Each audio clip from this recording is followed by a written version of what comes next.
Shema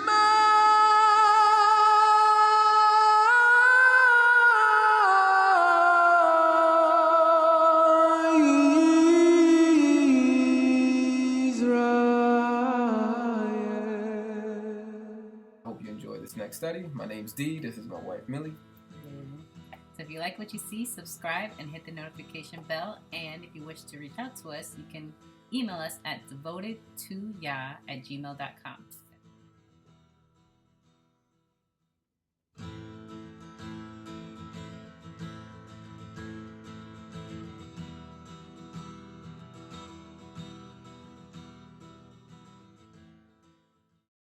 But I do wonder if by them making the statement of not being a believer, are they still bound? That would be my question. I think so, because they were before, and now they're saying they don't want to be. Okay, so I'm sorry. If they start as a non-believer, my wife is just saying, are you asking if they started as a non-believer?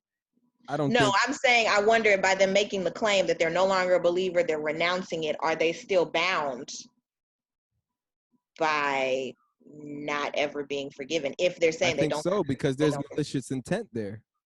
Oh. There's malicious intent. I hate this walk. I hate this religion. I hate what the Bible's about. I think it's dumb. In my opinion, I don't believe in it no more.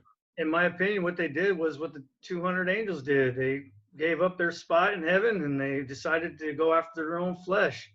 Now they're going to be bound by chains or in the freaking fire. Excuse me, that makes me mad. Now to add on to this question, because Christianity is riddled with paganism, as we already know.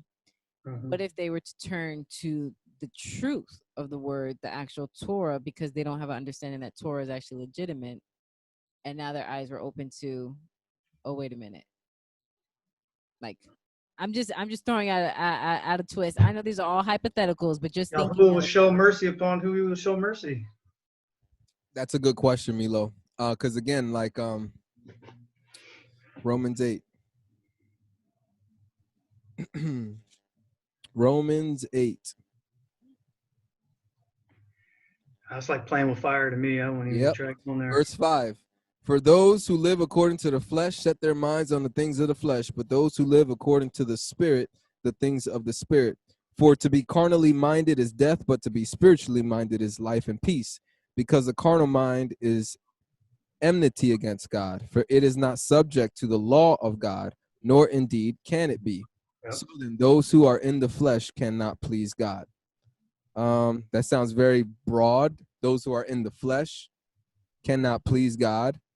It doesn't say anything here about unforgiveness. However, like if you're that's a really but would God pour down his spirit on them? Yeah, I have a very, very high standard for pastors and evangelists. Like, I'm not very merciful. I'm not. You know, I've debated with pastors and try to talk with them, and I have not engaged or partnered. I don't believe I have. I don't have knowledge that I've ever partnered with a current believer who embraces Torah, who in the past said that this is of Satan. To embrace the Torah is of Satan or of the devil. Because that's basically what these pastors do. They say the fact that we're preaching that the law has been reinstituted through Yahusha, that's a doctrine of Satan. That's basically what a lot of these pastors say. You're cursed. That's of the devil. That's of Satan. So what's actually a work of God, God is the one actually putting his law in the hearts of people, and it's not some different law. It's the law that he always had. Yep. But Christians are saying, no, it's a different law. And the law that you're talking about is coming from a different spirit. That does sound along the same lines as saying you didn't cast out a demon by God, you cast out a demon by Satan. I see that. Yeah. It does sound the same to me. This is very serious stuff to consider. I have one more question. Okay, go ahead. One more monkey to throw in. Okay. One more wrench to throw in. All right. Okay, so with everything that we've discussed and understood, would it be fair to say that at the rock, that Moshe and Aaron were supposed to Speak to. strike or speak and not strike? Yeah. Whatever they were supposed to do, they didn't do, which in scripture it says they rebelled against the mouth of Yahuwah. Would that be considered blasphemy against Yahuwah? And that's why they lost their life? Considering everything that we read, it doesn't seem the same, because it would have to be as if Moses said, Yahuwah didn't tell me to do that. That was actually Satan telling me to do that. If Moses would have said that, then I think we'd be along the same lines. But Moses was It's in just the gray. disobedient. It was in the gray. Yeah, it's in that gray.